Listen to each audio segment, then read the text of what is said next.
மண்டபத்தில் எல்லாரும் ரெடியாக காத்துக்கிட்டு இருக்காங்க. சேது எப்போ வருவான், ஐஸ்வர்யா எப்போ வருவா அப்படின்னு சொல்லிட்டு வாசலை பார்த்துக்கிட்டு இருக்காங்க. ஆண்டிவே அப்படின்னு சொல்லிக்கிட்டே இருக்கிறாங்க. கரெக்டாக கார் வந்து நிற்கிது. மாமா வந்துட்டான் அப்படின்னு குசியாக ஓடி வருது ஈஸ்வரி. கரெக்டாக பார்த்தா ஐஸ்வர்யா இறங்குன அந்த கோலத்தை பார்த்தா தலையெல்லாம் களைஞ்சு போயிருக்கு இல்லையா. ரவுடிங்க அப்படியே பிடிச்சி இழுத்தாங்க, கட்டி பிடிச்சாங்க, எல்லாம் பண்ணாங்கல்ல, அதில் எல்லாம் களைஞ்சு போயிருக்கு. பார்க்குது ஈஸ்வரி.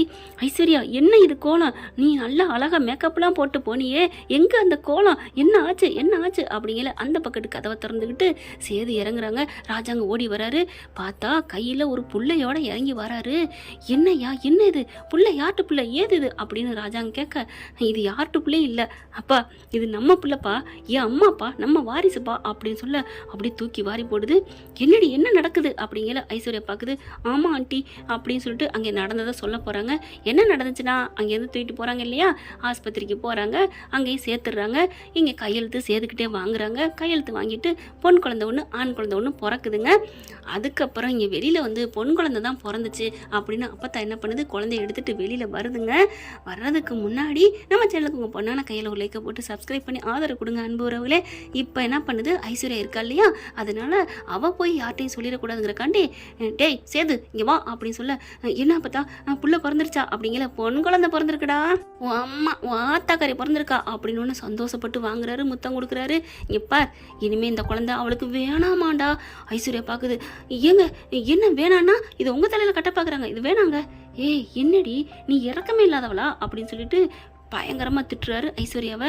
அடுத்து பார்த்தா என்ன பார்த்தா சொன்னா, ஆமையா இந்த புள்ள எனக்கு வேணாம், அந்த குடும்பத்தோட ஒட்டு வேணாம், உறவு வேணாம், இந்த புள்ள மட்டும் எனக்கு எதுக்கு அப்படின்னு தூக்கிட்டு போக சொல்லிட்டாயா. அதாயா நான் ரோசத்தோட தூக்கிட்டு வந்துட்டேயா. என்ன பார்த்தா அப்படி சொல்கிறீங்க, அவள் பெத்த பிள்ளையுமா வேணான்ட்டா, அந்தளவுக்கா ஈரிசியாக இருக்கிறா. தமிழ் அப்பெல்லாம் இருக்க மாட்டாளே, சொல்லிட்டாளே என்னடா பண்ண சொல்கிற, நீங்கள் பாரு பிள்ளைய தூக்கிட்டு நீ போடா, நமக்கு வேணாண்டா, நம்ம வாரிசை நம்ம வளர்ப்போம்டா, இவ கிடக்கட்டும், பிள்ளையோட அருமை அப்புறம் தெரியட்டும், அதுக்கப்புறம் வருவாடா அப்படின்னு சொல்லி அடிச்சு பிடிச்சி கையில் கொடுக்குது. ஐஸ்வர்யா வேணாமாம்மா வேணாம் அப்படின்னு சொல்ல, போடி அப்படின்னு சொல்லிட்டு பிள்ளைய வாங்கிட்டு காருக்கு போகிறாரு. ஐஸ்வர்யாவும் பின்னாடி வந்து உட்காந்துக்கிறது. இது தாங்க நடந்துச்சு. இங்கே எல்லாத்தையும் சொல்கிறாங்க. ராஜாங்க பார்க்குறாரு. என்னையா சேது, அப்போது ஐஸ்வர்யா கல்யாணம் எனக்கு வேணாப்பா, எனக்கு வேணாம், எனக்கு எப்போவோ தோணிடுச்சு. சேது அடித்து சொல்ல வேணான்னு சொல்ல ராஜாங்க பார்க்குறாரு. ஏப்பா நீ இதை யார்கிட்ட சொல்லியிருக்கலாம்ல, என்கிட்ட சொல்லியிருக்கலாம்ல, இல்லை எப்படியாவது எனக்கு இந்த கல்யாணத்துக்கு இஷ்டம் இல்லைன்னு நீ வீட்டை விட்டு கிளம்ப போத சொல்லியிருக்கலாம்யா அப்படின்னு சொல்ல, நான் சொன்னனே, நேத்தே சொன்னனே, யார்கிட்ட சொன்னேன், எவகிட்ட சொன்னேன் சொல்லுடா அப்படிங்கல. அப்படியே ஈஸ்வரி பார்க்குது, திருன்னு முழிக்குது. ஐயோ நம்மளை போட்டு கொடுத்துறான் போல இருக்கே அப்படின்ட்டு, இந்த சின்ன மாட்டத்தை சொன்னேன். சின்ன மாட்ட சொன்னியா, ஈஸ்வரி என்ன சொல்கிறான், அது வந்து மாமா அப்படின்னு டைப் அடிக்குது. வாய் உதடி எல்லாம் நான் சொன்னேன் வேணாண்டு, அதுக்கு ஐஸ்வர்யா காலில் விழுந்து நான் உயிரை விட்டுவேன்னு சொன்னான், அதனால தான் சரின்னு சொன்னேன், நம்மளால் ஒரு உயிர் போகக்கூடாதேன்ட்டு. ஆனால் என் மனசு முழுக்க தமிழ் தான் அப்பா இருக்கிறா, எனக்கு என் குழந்தை தான் கொடுத்துட்டா, அவள் என்னை ஏற்றுக்கிட்டான் சரி, ஏற்றுக்காட்டி சரி, குழந்தை எனக்கு வந்துருச்சு அப்படி சொல்ல ஈஸ்வரி பார்க்குது. அப்படி ஏயா குழந்தையே வேணான்ட்டு தூக்கி கொடுத்துட்டா, அவள் எப்படி அப்புறம் உன்னை ஏற்றுப்பா அப்படிங்கிற, மோடு வாய ஈஸ்வரி அப்படிங்கிற ராஜாங்க. எப்படி மறைச்சிட்ட, நான் உன்கிட்ட காலையில் கூட கேட்டேன், சேது ஒரு மாதிரியாகவே இருக்கான், அவனுக்கு ஏதாவது கல்யாணத்தை பற்றி சொன்னானா, வேணான்னு சொல்கிறானா, அவனுக்கு முழுக்க சம்மதம் இருந்தால் தான் இந்த கல்யாணம் நடக்கணும் அப்படின்னு நான் எவ்வளோ சொன்னேன். என் புள்ள ஆசை தான் எனக்கு முக்கியம்னு உங்கள் எல்லாருக்கும் தெரியும். ஏன்னா அது அந்த பாசம் உங்களுக்குலாம் தெரியாதுல்ல, நீங்கள் அப்படி தான் மறைச்சிருப்பீங்க. உங்களுக்கு தேவையில்லாம் உங்கள் நினச்சது நடக்கணும் அதானே. இல்லைம்மா, என் அண்ணன் மக பாவம் சேது மேலே உயிரே வச்சுருக்காளாம் சின்ன பிள்ளையிலேருந்து. அப்புறம் உயிரே வச்சுருந்தா பொண்டாட்டியும் பிள்ளையை வெட்டி விட்டுட்டு அவள் கல்யாணம் பண்ணிக்குவாளா, என்னென்ன திட்டம் போட்டிருக்கா. அப்போ அன்னைக்கு ஃபோனில் பேசினா கூட இவளாத்தான் இருக்கும். மலர் வருது மாமா, கரெக்டு தான் மாமா, இவள் பல குரலில் பேசுவா மாமா. அடி பாவி, அப்போ நீ தான் பேசுனதா அப்படின்னு சேது கேட்க, அப்படிலாம் இல்லை, மலர் என்னடி நினச்சிட்டு இருக்க அப்படின்னு அங்கிட்டு சண்டை போட, சும்மா நிறுத்துங்க அப்படின்னு சொல்லிட்டு ஊருக்காரவங்களாம் கேட்குறாங்க. சரியா இப்போ சேது என்ன சொல்கிற, என்னங்க சொல்லணும், இதுக்கு மேலே என்ன சொல்லணும், அதான் முழுசாக கிளைமேக்ஸே தெரிஞ்சிருச்சு.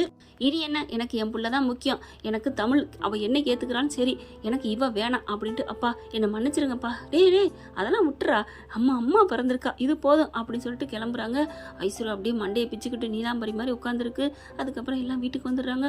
பிள்ளைய ஆசையாக வளர்க்க ஆரம்பிக்கிறாங்க. அப்பனும் மயனும் மாறி அப்படியே கொஞ்சம் குழாவி வளர்க்க ஆரம்பிக்கிறாங்க. இது பார்த்து எப்படி அந்த தமிழ்ச்செல்வி விட்டு கொடுத்தா அப்படின்னு ஈஸ்வரி செம்ம மகானில் இருக்குது. இங்கே பார்த்தா டிஜார்ஜ் ஆகி வீட்டுக்கு போயிடுறாங்களா. அப்போ தான் இருந்துட்டு ஆம்பளை பிள்ளையோட தமிழ்ச்செல்வி பார்த்து பார்த்து வளர்க்குதுங்க. 2 பேரும் தனியாக பிரிஞ்சு வளர்றாங்க. வளரட்டும், நாளை பின்ன வளர்ந்ததுக்கப்புறம் 2 பிள்ளையும் எனக்கு வேணும்னு இவ கேட்பா. அதெல்லாம் முடியாதுன்னு அவன் சொல்லுவான். அப்புறம் ஒன்று சேர்ந்து வாழத்தானே வேணும். அப்போ தான் என்ன பண்ணுறாங்க, அப்பப்போ போயிட்டு அந்த பொம்பளை பிள்ளைய பார்த்துட்டு பேசிட்டு வர்றாங்க. சேதுக்கிட்டையும் சொல்லிடுறாங்க, உன் ஆம்பளை பிள்ளை நல்லா இருக்குடா அப்படின்னு சொல்லிட்டு, நல்லா இருக்கா, நான் பார்க்கணும் போல் ஆசையாக இருக்கு பார்த்தா அப்படிங்கிறாரு. வாடா நான் கூட்டி போகிறேன்னு சொல்லிட்டு கூட்டி போகிறாங்களா. அதாவது இவங்க போய் முன்னாடி இருந்துக்கிறாங்க. அதுக்கப்புறம் சேது வராரு. பார்க்குறாங்க. தமிழ்ச்செல்வி பார்த்தோன்னா இங்கே எதுக்கு வந்திருக்காரு அப்படின்னு சொல்ல, அவன் பிள்ளைய பார்க்க வந்திருக்காண்டி, பிள்ளைய மட்டும் பார்த்துட்டு போட்டுமே, அதெல்லாம் முடியாது, ஏன் பிள்ளை எதுக்கு பார்க்கணும் அப்படின்னு சொல்லிட்டு, தனம் பிள்ளைய தூக்கிட்டு வாடி அப்படின்னு சொல்லி கூப்பிடுது. கரெக்டாக தனத்திட்ட பிள்ளைய வாங்க தாங்க போகிறாரு. அப்படி ஒரு முத்தம் தாங்க கொடுக்குறாங்க. பிள்ளைய படார்னு பறிச்சுட்டு போயிடுது. அப்பா எனக்கு இது போதும் அம்மாச்சி, அப்போத்தா எனக்கு என் பிள்ளைய பார்த்து முத்தம் கொஞ்சிட்டேன், அது போதுன்னு அப்படின்னு அவர் சந்தோஷப்படுறாரு. ஆனால் அவள் பிள்ளைய அவள் ஒரு வாட்டி கூட தொடலையேப்பா. பரவாயில்ல, என்ன பண்ணுறது, நாங்கள் 2 பேரும் ஒன்று சேரணும்ல, அதுக்கு நல்லா இதாக பண்ணியிருக்கிறோம், பார்க்கலாம், இவன் இந்த கோவத்தோடு இருக்காளே, மிளகாய் அரைச்சா அப்படின்ன மாதிரி அப்படின்னு சேர்த்து சொல்ல, விட்டுடா பார்த்துக்கலாம், நீ பண்ண பாவங்கள் கொஞ்சமா நஞ்சமா உடனே மன்னிக்கிறக்க வண்ண மகானா, விடுடா, ஏதோ பேரனாச்சுன்னு உனக்கு சப்போர்ட்டிங்காக இருக்கேன், மற்றபடி நான் ஃபுல் அண்ட் ஃபுல்லு தமிழ் பக்கம் தான் நிற்பேன், போதுமா அப்படிங்கிறத கடைசி அந்த வார்த்தையை மட்டும் கேட்குறாங்க தமிழ். பரவாயில்ல, அம்மாச்சி நம்ம பக்கம் இருக்காங்கன்னு ரொம்ப சந்தோஷப்படுறாங்க. அதுக்கப்புறம் அம்மாச்சி உள்ளே வாங்க அப்படிங்கிறாங்க.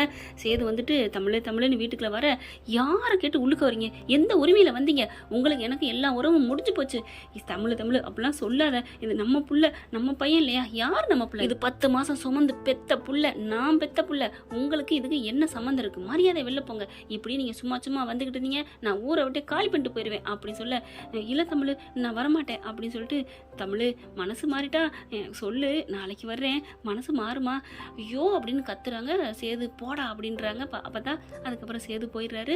இங்கே பார்த்தீங்கன்னா, அப்பதான் நம்ம இனிமேல் இங்கே இருக்க வேணாம், ஊரை விட்டு காலி பண்ணி கிளம்புவோம், ஏண்டி எதுக்குடி இங்கே இருந்தால் அவர் சும்மா வந்துக்கிட்டே இருப்பார், எனக்கு இருக்க பிடிக்கல அப்படின்னு சொல்லிட்டு கிளம்பி போயிடுறாங்க. ஊரை விட்டு காலி பண்ணிட்டு போயிட்டாங்கிற நியூஸு கருப்பு வந்து சேதுக்கிட்ட சொல்லிடுறாங்க. சேதுக்கு தூக்கி வாரி போடுது. என்னது போயிட்டாளா, அவள் என்னை கடைசி வரைக்கும் அவள் புரிஞ்சிக்கவே இல்லையா அப்படிங்கிறாங்க. விடுப்பா, இப்போ என்ன பண்ணுறது, அவங்க படிக்கிறதையுமே மாற்றிட்டு போயிட்டாலாம் அப்படின்னு சொல்லிடுறாங்க. அதனால சேது ரொம்ப நொந்து போகிறாரு. அதுக்கப்புறம் சரி நம்ம பிள்ளைய வளர்ப்போம்னு சொல்லிட்டு மகாநதியில் விஜய் வளர்க்குறாரு. அதே மாதிரி தாங்க அம்மா வளர்க்குற மாதிரி இங்கேயும் அம்முன்னு வச்சுக்கிட்டு வளர்க்குறாரு. அம்மாவா நினச்சி வளர்க்குறாங்க. ஈஸ்வரனால ஒன்றும் பண்ண முடியல. ஐஸ்வர்யா ஊருக்கு பேக்கப் பண்ணிட்டு போயிடுது. இங்கே பிள்ளைக்கு 4 வருஷம் போகுதுங்க. கரெக்டாக பிள்ளைக்கு 4 வயசு ஆகுது. இந்த மேடமும் 5 வருஷம் படிப்பு முடிக்கிறாங்க.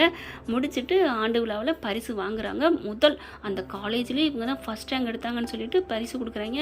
பிள்ளையும் பார்த்தீங்கன்னா 4 வயசில் அங்கேயும் இங்கேயும் பொம்பளை பிள்ளையும் ஆம்பளை பிள்ளையும் அழகாக ஒரு சேர அழகு போல் வளருதுங்க. இப்போ அந்த பிள்ளைக்கு பரிசு கொடுக்கறதுக்கு வராருங்க தலைமை தாங்கி எம்எல்ஏ அப்படின்னு சொன்னோன்னே, எம்எல்ஏவா அப்படின்னு பார்க்க சேது வராரு. சேதுவை பார்த்தோன்னா தமிழ்ச்செல்விக்கு தூக்கி வாரி போடுது. என்ன இவர் வராரா அப்படின்னு சொல்லிட்டு, இவர் கையிலே நம்ம வாங்கணும், சரி போயிட்டு போகுது, என்ன பண்ணுறது, நம்மளை காப்பாற்றின அந்த கை தானே அப்படின்னு நினச்சி சமாதானப்படுத்தி தேட்டிக்கிறாங்க. இதான் ஆனால் அந்த மடம் ஆகாட்டி சந்த மடம்னு சொல்கிறது. இப்போ என்னென்னா குழந்தையோட வராங்களா, என்ன இது பொன் குழந்தையோட வராரு, கல்யாணம் ஆயிடுச்சா, கல்யாணம் ஆனாலும் இவ்வளோ பெரிய பிள்ளையா இருக்கும் அப்படின்னு சொல்லிட்டு பார்க்குது. அப்படி எல்லாரும் பார்க்குறாங்களா. சேது வந்துடுறாங்க. இந்த மாதிரி எம்எல்ஏ சேது அவர்கள் தனது குழந்தையுடன் வருகை தந்திருக்கிறார் அப்படின்னு ஒன்று தூக்கி வாரி போடுது. ஆமாம், தான் குழந்தைன்னு சொல்கிறாங்க, அவங்க 2 பேரும் மனசில் வச்சுக்கிட்டாங்களே அந்த பேரே வச்சுருக்காரு. பார்த்தோன்னு தூக்கி வாரி போடுது. குழந்தைங்க 2 பேர் கை கொடுத்துக்கிறாங்க. தமிழ்ச்செல்வி குழந்தையும் சேது குழந்தையும் அப்படியே அழகாக ஐப்பை அடிச்சுக்கிறாங்க. அப்படி பார்க்குது தமிழ்ச்செல்வி. இவர் சேது மேடைக்கு போயிடுறாரு. அந்த குழந்தைய பார்த்துட்டு, உன் பேர் என்னடா அப்படின்னு சொல்லிட்டு தூக்கி வச்சு முத்தம் கொஞ்சுறாங்க. சேது பார்க்குறாரு. பரவாயில்லையே, தான் பிள்ளைன்னு அவளுக்கு தெரியுதா, அழகாக முத்தம் கொடுக்குறாளே, இப்போ என்ன பண்ணுறது, அந்த பிள்ளைய நான் தூக்கி கொஞ்சணுமே அப்படின்னு சொல்லிட்டு குனிஞ்சு பார்த்து அந்த பையனை கூப்பிடுறாரா. அவனும் ஓடிடுறான். ஓடி வந்து அப்பா கிட்ட அணைச்சிக்கிறான். தூக்கி அப்படியே முத்தம் கொடுக்குறாரு. தமிழ்ச்செல்வி அப்புறம் தான் பார்க்குது. ஆஹா, சைக்கிள் கேப்பில் பிள்ளைய தூக்கி கொஞ்சிட்டானே, சரி அவர் பிள்ளைய நம்ம கொஞ்சிறோம், நம்ம பிள்ளைய அவர் கொஞ்சிட்டாரு அப்படின்னு மறுபடியும் மனசை தேத்திக்கிறாங்க. அதுக்கப்புறம் விருது கொடுக்குறாங்க. தமிழ்ச்செல்விக்கு இந்த விருது சிறந்த மாணவின்னு கொடுக்குறாங்க. ஸ்டூடெண்ட்டுக்கு அப்படியே பெருமை தாங்கலை எல்லாருக்குமே. இந்த காலேஜில் சிறந்த மாணவின்னு சொல்லிட்டு தமிழ்ச்செல்விக்கு பரிசை கொடுக்குறாங்க. பார்த்தீங்கன்னா அவ்வளவு கிளாப் நடக்குதுங்க. வேர்ல்டு லெவலில் நம்ம புள்ள மாதிரி யாரும் இந்த அளவுக்கு ஃபஸ்ட் ரேங்க் எடுத்ததே இல்லை அப்படின்னு சிறப்பாக பேசுகிறாங்க. தமிழ்ச்செல்வி வந்து எவ்வளோ ஒரு தங்கமான பொண்ணுன்னு யாரும் சொல்லணும்னு அவசியம் இல்லை, எல்லாத்துக்கும் உதவி பண்ணுறவ தான் அவள் அப்படின்னு சொல்லிட்டு உங்களுக்கு எல்லாருக்கும் தெரியும், அவள் தான் என் பொண்டாட்டின்னு அப்படின்னு சொன்னோன்னே, இதையே இப்போ இதை சொல்கிறாரு அப்படின்னு பார்க்குறாங்க. அங்கே ஒரு சிலருக்கு தெரியும், ஒரு சிலருக்கு தெரியாது. என்னது உங்கள் வைப்பா அப்படிங்கிற மாதிரி பார்க்க, இந்த குழந்தை என் குழந்தைங்க அப்படின்னு சொல்லிட்டு தூக்கி கொஞ்சுறாரு. அப்படியே பார்க்குறாங்க. தமிழ்ச்செல்வி தமிழ்ச்செல்வினால ஒன்றும் பண்ண முடியலை, பரிசை கொடுங்க அப்படிங்கிறாங்க. பரிசை கொடுக்குறாரு. அப்படி பார்க்கல என் பிள்ளைய விடுங்க அப்படின்னு சொல்லி விட சொல்லி பறிக்கிறாங்க. அப்புறமா அந்த பொன் குழந்தைய இந்தாங்க உங்கள் பிள்ளை அப்படின்னு கொடுக்க, அது என் பிள்ளை இல்லை, அதுவும் உன் பிள்ளை தான் அப்படின்னு சொல்ல, என்னது என் பிள்ளையா அப்படின்னு சொன்னோன்னே, ஆமாம் உனக்கு பிரசவத்தில் ரெட்டை பிள்ளை பிறந்துச்சு, உன்னை தூக்கிட்டு நான் போயிட்டேன் போதுமா அப்படிங்கிறாரு. அப்படியே தமிழ்ச்செல்வி தூக்கி வாரி போடுது. அதாவது மேடையில் பரிசு கொடுத்துட்டு இறங்கி வந்து பேசுகிறாங்க. இது பூராத்தையுமே அடுத்தடுத்து பரிசுகளை வேற ஆளுக்கு மூலமாக கொடுத்துக்கிட்டு இருக்கிறாங்க. இங்கே தமிழ்ச்செல்விக்கும் சேதுக்கும் விவாதம் போயிட்டுருக்கு. என்னது என் பிள்ளைய நீங்கள் எடுத்துகிட்டு போயிட்டீங்களா? ஆமாம், அப்புறம் நீ பிள்ளைய பெற்றுட்டு நீ பாட்டுக்கு போயிட்டுருப்ப, நான் வந்து என்ன பண்ணிட்டுருப்பேன், எனக்குன்னு துணை வேணும்ல அப்படின்னு சொல்ல, அப்படியே பார்க்குறாங்க. நீங்கள் இன்னும் திருந்தவே இல்லையா அப்படின்னு சொல்ல, நீ இன்னும் மாறவே இல்லையா? ரெண்டு பேரும் மறுபடியும் அடிச்சுக்குதுங்க. அடுத்து எல்லாரும் வந்துடுறாங்க. அவங்க அம்மா அப்பாலாம், ஏய் இன்னும் நீ அடங்க மாட்டியாடி, ஏன்டி இப்படி படுத்தி எடுக்கிற அப்படிங்கல. அம்மா என்னம்மா நான் அடங்கணும், என் பிள்ளைய அவர் தூக்கிட்டு போயிருக்காரு, இதை நான் சும்மா விட மாட்டேன், கம்ப்ளைண்ட் பண்ணுவேன் கொடுப்பேன் அப்படிங்கல. அம்மா அப்படின்னு சொல்ல, இந்த ஆம்பளை பிள்ளை போய் அப்பா அப்படின்னு மாறி மாறி கொஞ்சிக்கிறதுங்க. தூக்கிக்கிட்டு கொஞ்சம் வேண்டியதாக போயிடுது. பார்க்குறாங்களா, என்ன பார்க்குற, இந்த ஆம்பளை பிள்ளை அப்பான்னு என்கிட்ட வந்துட்டான், ஏன் பொண்ணு இல்லை நம்ம பொண்ணு உங்ககிட்ட வந்துட்டா, இப்போ என்ன மாற்றிக்குவோமா அப்படி சொல்ல, அப்படியே பார்க்குறாங்க. அதெல்லாம் முடியாது, என் பிள்ளை என்கிட்ட தான் வேணும் அப்படின்னு சொல்ல, அடி கிறுக்கி நான் உனக்கா உயிரே கொடுப்பேன், உன் பிள்ளைய உனக்கு கொடுக்க மாட்டேன்னா என்ன அப்படின்னு சொல்லிட்டு, இந்தா வச்சுக்கோ, ரெண்டு பிள்ளையுமே நீயே வச்சு வளர்த்துக்கோ அப்படின்னு சொல்லிட்டு அப்படி ராஜா மாதிரி சிங்கம் மாதிரி நடந்து போயிட்டுருக்காரு. ரெண்டு பிள்ளைகளும் அம்மா அம்மா அப்பா கூப்பிடுங்கம்மா, பாவம்மா நம்ம அப்பா வேணுமா ப்ளீஸ்மா, எனக்கு அப்பா இல்லாமல் என்னால் தூங்கவே முடியாது, நான் எத்தனை நாள் அம்மா அம்மான்னு கேட்டு அழுதுருக்கேன் தெரியுமா, உங்கள் ஃபோட்டோவை தான் காமிச்சிருக்காங்க, நான் உங்களையே அம்மா அம்மான்னு நினச்சி வாழ்ந்திருக்கேன், ஆனால் வளர்த்தது எல்லாமே அம்மாவா அப்பா தான் ப்ளீஸ்மா அப்படி சொல்ல, பையன் என்ன பண்ணுறான், அம்மா அம்மா எல்லாருக்கும் அப்பா இருக்கும், எனக்கு அப்பா இல்லைன்னு நான் எத்தனை நாள் அழுதுருக்கேன் தெரியுமா, ஸ்கூல்லலாம் என்னை கிண்டல் பண்ணியிருக்காங்க, போமா ப்ளீஸ்மா அப்பா கூப்பிடுமா அப்படிங்கல. டே ராஜாங்கம் திரும்பாதடா போயிட்டேருன்னு அப்பத்தான் சொல்லுது. அப்பத்தான் ரொம்ப முடியாமல் தாங்க இருக்குது, தளர்ந்து போய். இங்கே தமிழ்ச்செல்வினால ஒன்றும் பண்ண முடியலை. யாருக்காக எது வேணாலும் விட்டு கொடுக்கலாம், பண்ணலாம், வைக்கலாம், ஆனால் தன்மானத்தை விட்டு கொடுக்க மாட்டாங்கன்னு சொல்லுவாங்க. ஆனால் தமிழ்ச்செல்வி அந்த தன்மானத்தையே தான் பெத்த பிள்ளைங்களுக்காக விட்டு கொடுக்குது. நில்லுங்க அப்படின்னு கத்துறாங்க. நம்ம சேது நிற்கிறாரு. திரும்பி பார்க்க ரெண்டு பிள்ளைகளையும் விட்டுறாங்க. தமிழ்ச்செல்வி ஓடி போய் அப்பான்னு கட்டி பிடிக்கிறாங்க. கட்டி பிடிச்ச தமிழ்ச்செல்வி மட்டும் அப்படியே நிற்கிறாங்களா. இங்கிட்டு ஆண்டுலாம் நடந்துட்டு இருக்கு, அது விட்டுருங்களேன். இப்போ தமிழ்ச்செல்வி பையன் வந்துட்டு இருக்காங்களா, வந்துட்டு நிற்கிறாங்க. கிட்டக்க போகலை. ரெண்டு பிள்ளைகளும் ரெண்டு காலை பிடிச்சிட்டு நிற்கிறாங்க. அவர் தூக்கலைங்க, உட்காந்து கொஞ்சிட்டு மறுபடியும் நிமிர்றாரு. கரெக்டாக தமிழ்ச்செல்வி பார்த்துட்டு ரெண்டு கையும் விரிக்கிறாரு. தமிழ்ச்செல்வி அப்படியே ஓடி வந்து கட்டிக்கிறாங்க. எல்லாரும் கிளாப் பண்ணுறாங்க. பிரிஞ்ச ஜோடி சேர்ந்துட்டாங்க, அவங்களுக்கு ஒரு பெரிய கிளாப் பண்ணுங்கன்னு மேடையில் சொன்னோன்னு அப்படியே எல்லாரும் திரும்பி பார்க்க ஒட்டுமொத்த குடும்பமே, ஒட்டுமொத்த மக்கள் எல்லாம் அந்த காலேஜே நம்ம தமிழ்ச்செல்வியும் சேதுவையும் பார்த்து கை தட்டுறாங்க.